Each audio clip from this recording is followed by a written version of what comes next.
نکاح کرو گی مجھ سے؟ بائی عوض حق مہر 20 لاکھ روپے سکہ اور راج الوقت نکاح میں دیا جاتا ہے۔ چھونا نہیں۔ رومی کے کہنے پر دعا اپنی طرف سے تو زنیرہ کو پورا یقین دلانے کی کوشش کرے گی کہ وہ بہت بدل چکی ہے۔ پارٹیز میں آنا جانا اور مردوں سے بات کرنا اب اسے گران نہیں گزرتا، مگر اندر سے وہی جانتی ہے کہ وہ کس اذیت کا شکار ہو کر ان مردوں سے بات کرتی ہے۔ رومی اسے بارہا سمجھائے گی کہ اسے اپنے چہرے پر مسکراہٹ رکھنی چاہیے تاکہ زنیرہ کو یہی لگے کہ وہ اب اس ماحول کی عادی ہوتی جا رہی ہے اور اس ماحول کو اپنانے بھی لگی ہے اور خوش خوش رہنے بھی لگی ہے۔ لیکن دعا کی تربیت جن ہاتھوں میں ہوئی ہے، بھلا دعا ایسے ماحول میں رہنا کہاں پسند کر سکتی ہے؟ ہونٹوں پر بھلے ہی اس کے مسکراہٹ ہے، مگر اس کا دل تو رو رہا ہے۔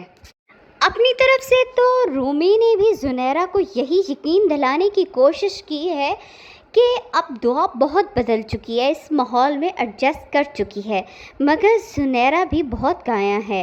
وہ اپنی کسی بھی لڑکی پر اعتبار کرنے کو بالکل بھی تیار نہیں ہوتی۔ رومی پر تو اسے بہت پہلے ہی شک ہے کہ رومی جیسی باغی لڑکی کسی بھی وقت دوبارہ بغاوت کر سکتی ہے، اور جس طرح رومی دعا کے ارد گرد گھوم رہی ہے اور اسے ہمدردی جتا رہی ہے، اس کے بعد زنیرہ کو یہی لگے گا کہ شاید رومی اس کی مدد بھی کرے۔ اسی لیے رومی اور دعا دونوں پر ہی اس کی گہری نظر ہوگی کہ کہیں دونوں ہی مل کر کھسک نہ جائیں۔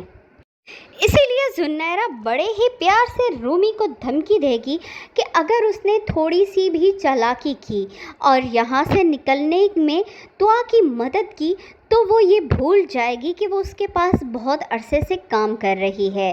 دعا چاہتی ہے کہ جلد از جلد وہ اس ماحول سے نکلے، لیکن رومی کو معلوم ہے کہ یہ سب کچھ اتنی آسانی سے نہیں ہو سکتا، اور نہ ہی وہ زنیرہ کی قید سے اتنی آسانی سے نکل سکتی ہے، مگر آہستہ آہستہ وہ اس کے لیے اپنے آپ کو تیار کرے تاکہ وہ دھیرے دھیرے یہ کام کر سکیں۔ دونوں نے مل کر پلان تو یہی بنایا، مگر قسمت دعا پر مہرباں ہو ہی گئی۔ دوسری طرف فضا کی ساس اپنے شوہر کو یہی بتائے گی کہ ان کی بہو جاب کرنا چاہتی ہے۔ حکم تو اس کا اپنا ہی تھا، مگر وہ چاہتی ہے کہ فضا کے کندھے پر رکھ کر بندوق چلائی جائے تاکہ اس کے سسر کو یہی لگے کہ فضا خود جاب کرنا چاہتی ہے۔ ایک طرف وہ جاب کرے گی، دوسری طرف گھر کا کام، گھر میں پیسے بھی آئیں گے اور ساتھ ساتھ اس کا جو خرچ ہے وہ بھی کم ہو جائے گا۔ یہی سوچ کر اس کی ساس نے یہ سب کچھ کرنے کا فیصلہ تو کر ہی لیا ہے۔ نوشیروان ابھی تک کشمالہ کو اپنے دل سے نہیں اپنا پایا۔ کشمالہ جتنی بھی کوشش کر رہی ہے، لیکن نوشیروان کا رویہ سخت سے سخت تر ہوتا جا رہا ہے۔ اب وہ جان چکی ہے کہ اس کی زندگی میں کوئی لڑکی بھی ہے جو ابھی تک تو اسے نہیں ملی۔ یہ سوچ کر ہی کشمالہ کو کچھ اطمینان ہوتا ہے، لیکن جس طرح نوشیروان غزنوی سے دور بھاگتا ہے، اس کو دیکھتے ہوئے وہ بہت اداس بھی ہو جاتی ہے۔ نوشیروان کشمالہ کے قریب نہیں آنا چاہتا، وہ اسے آج بھی اپنی بھابھی کے روپ میں ہی دیکھتا ہے۔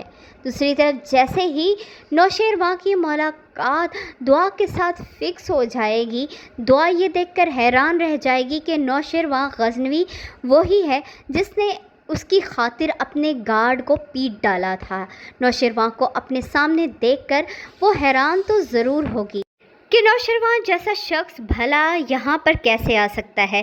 وہ تو اسے بہت زیادہ شریف سمجھتی تھی، لیکن جب نوشیروان غزنوی اسے بات کرے گا تب دعا کو بہت زیادہ غصہ آئے گا۔ غصے کی حالت میں اسے کہہ دے گی کہ وہ بکاؤ نہیں ہے، بلکہ یہاں سے جانا چاہتی ہے، نکلنا چاہتی ہے۔ تب نوشیروان غزنوی اسے پرپوز کرے گا کہ وہ اسے شادی کرنا چاہتا ہے، اسے اپنا نام دینا چاہتا ہے۔ وہ بھی نہیں چاہتا کہ دعا اس طرح کی زندگی گزارے۔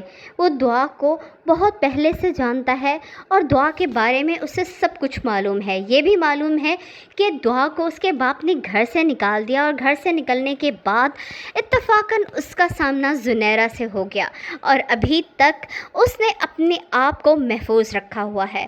دعا یہ سن کر بہت زیادہ حیران ہوگی۔ تو دوسری طرف اسلم صاحب کو اپنے گناہ کا احساس ہو جائے گا۔